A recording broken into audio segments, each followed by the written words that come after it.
This video is used to demonstrate how you can check your line item billing on TrackDrive version 2.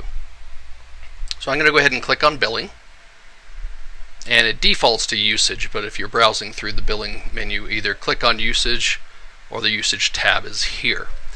There will be a graph here, and today's stuff would normally show here, but we allow you to click on the search box. That'll either allow you to key in something to search for or to pick some filters. Like I might only pick the student loan consolidation offer I'm trying to see stats for, or maybe a particular number or a provider.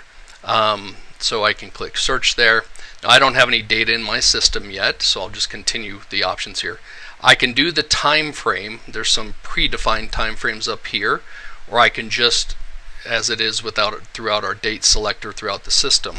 Now keep in mind, you can also do the hour of the day. So if you're trying to look for something today but you don't know exactly what you're looking for, you can put in a time range and we'll figure out, narrow down the line item detail that's going to show based on the time.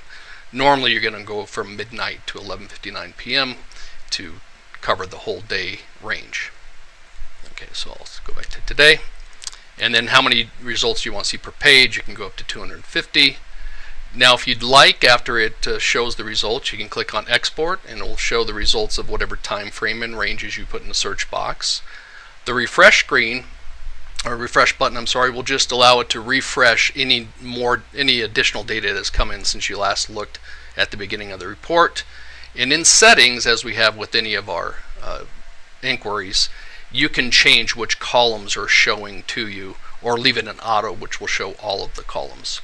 Now I've already, since I don't have any data on this video, I went ahead and did a screen capture, blurred out some real data here so that we didn't show you someone's real data here. But we're going to get the graph of the time frame, but the column information that we show is the ID of the call itself, how much TrackDrive charged you, how much the provider charged you, the total of those charges combined, the per unit, and now the bill, it could be that we're not billing you if you've set up a prepaid plan, so that we wouldn't bill you for this particular call if you're eating away at the prepaid part of that. And then how much we're charging per unit, and whether the call is inbound, outbound. Now as you know, on TrackDrive, for every call that happens, typically we're going to have, to combine the caller with the buyer, we're always going to have two calls going at once, whether we called the consumer for you and then linked it to the buyer, or the consumer called into TrackDrive and then we linked it to the buyer. There's always two calls going on, and that's how it functions. So we have an inbound call from the consumer, we called the buyer, as soon as the buyer answers, we bridge the two calls together, and that's how the system functions. So you're always going to see two charges, both inbound and outbound, for your calls that came inbound. Now down at the bottom here, you have the totals. Those are always going to show based on the search criteria and the time frame that you told the system to look for. So at this point, that's why I'm showing you these arrows here, that these numbers aren't going to move. They're not page totals.